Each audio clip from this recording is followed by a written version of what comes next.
Hey, welcome back to our second lesson on the perfect system in Latin. And in this little lesson, we're going to learn about the principal part that is used for getting the base of the verb and will form the base for the perfect, pluperfect, and future perfect tense. And we will also start to take a look at the endings for the various tenses. One of the things you should notice on the blue chart is that the perfect system has this gray line sort of dividing the chart in half. The first thing I'd like you to do in that gray line is write this note for yourself. Below this line, use the base of the third principal part. So there we go, that's the big answer. Which principal part do we use, or where do we find the base to form the perfect, the pluperfect, and the future perfect tenses? And the answer is that we find it from the third principal part of a verb. And you're like, okay, so what's the third principal part?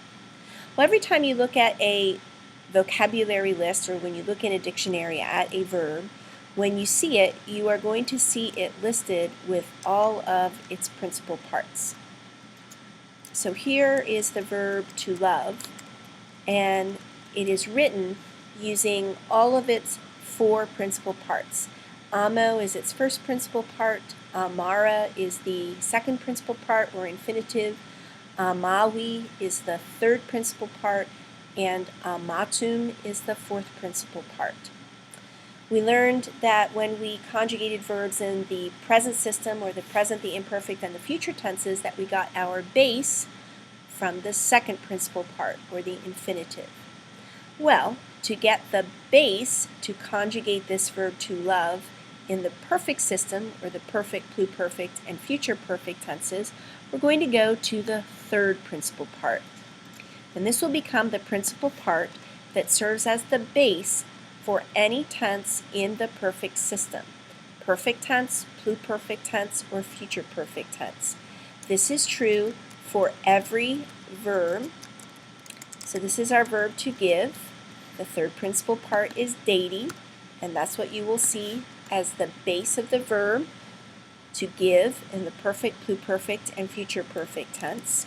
This is a second conjugation verb that we've seen before, and its four principal parts. This one means to frighten.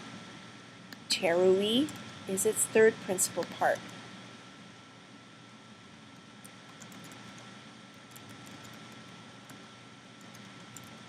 Here's the verb to move. We've seen this before. We've even seen maneo, maneira, mansi, mansum, which is to stay. So you can see as you're looking at the verbs that the third principal parts look very different from conjugation to conjugation. And sometimes within the conjugation, as they do here with amawi and dedi, or terui and mansi, they can look very different from the main verb. Third conjugation verbs that we have studied and used before have these third and fourth principal parts. That one looks really different from its first and second principal parts. If you've studied Spanish, you're familiar with pono,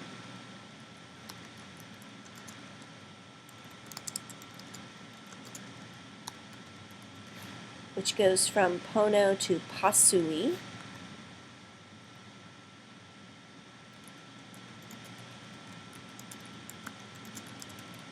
This is the verb to lead. Its third principal part is actually spelled with a different consonant completely. It's spelled with an X, duco, ducera, duxi, ductum. This verb means to lead. Then we move into fourth. We have dormio, dormira, dormivi, dormitum. This is, of course, to sleep.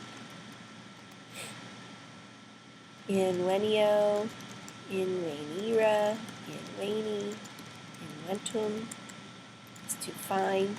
And we even have third IO verbs like capio, capere, which moves to capi, and then captum, to capture.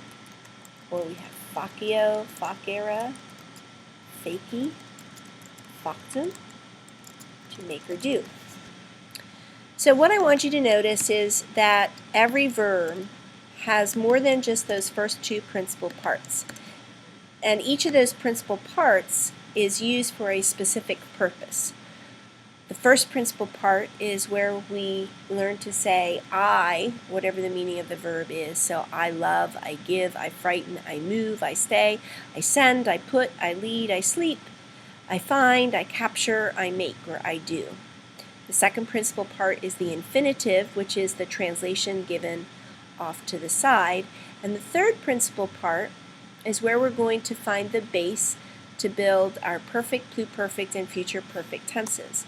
The third principal part is actually the first person singular of the perfect tense. And if you were going to translate the third principal part, you would translate it as I loved or I have loved.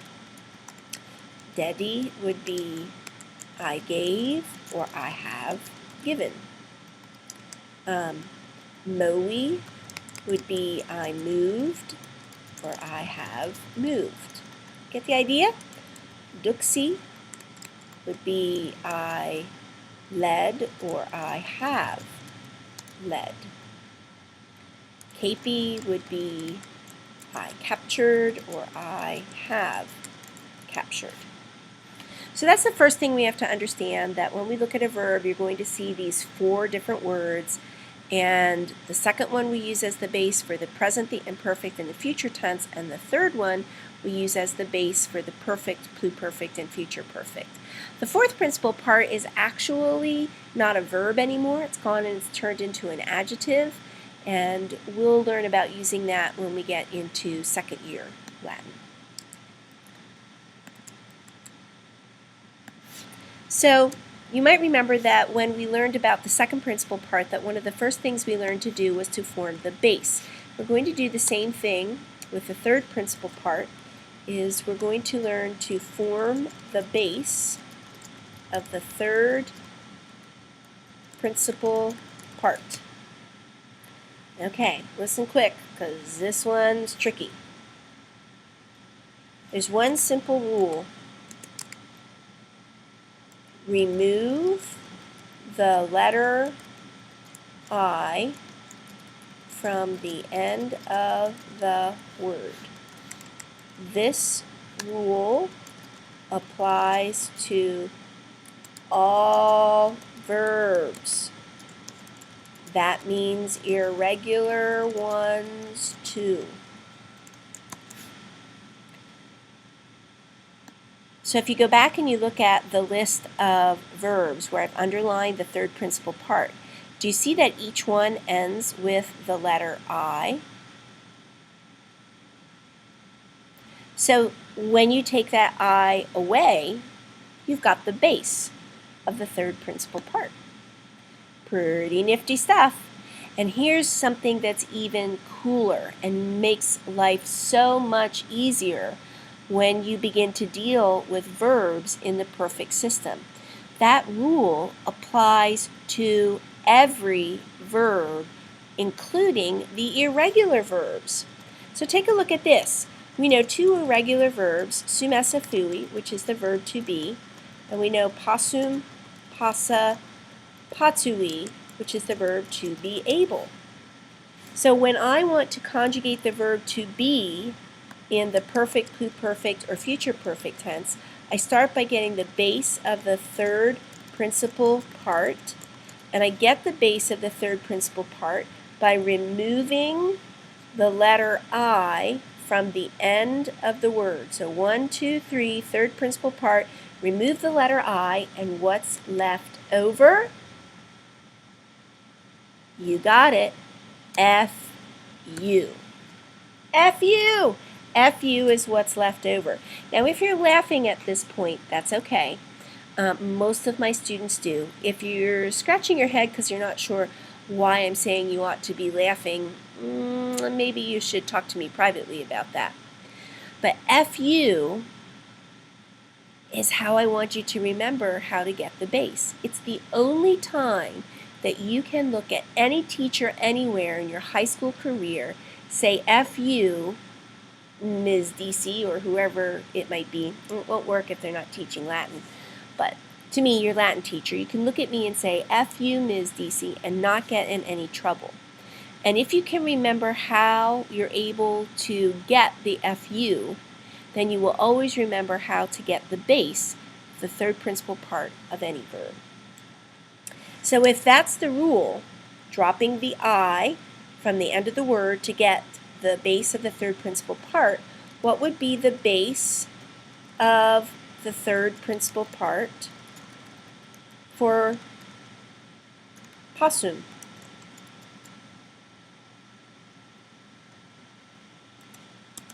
Is that what you said? Potu, or pot-u. So all you simply did was drop the U.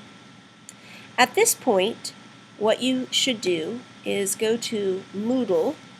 Let me bring Moodle up here.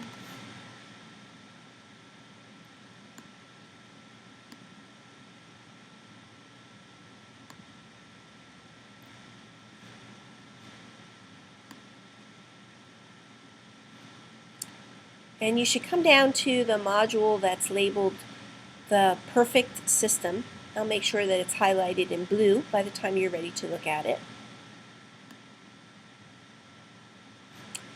And the first set of flashcards that you're going to find in here is the perfect system base. So what I would do right now is stop this video lecture, go to Moodle, open up the flashcards for working with the perfect system base. And essentially, it's going to ask you to write the base of the verb. So the perfect system base of the verb terao, terera, teroi would be teru. And then we continue. Just like that. So I think that that's where you should head right now. And when you are finished with practicing this and making sure that you know how to do it, you should get on to the next video lecture and learn about the perfect tense endings.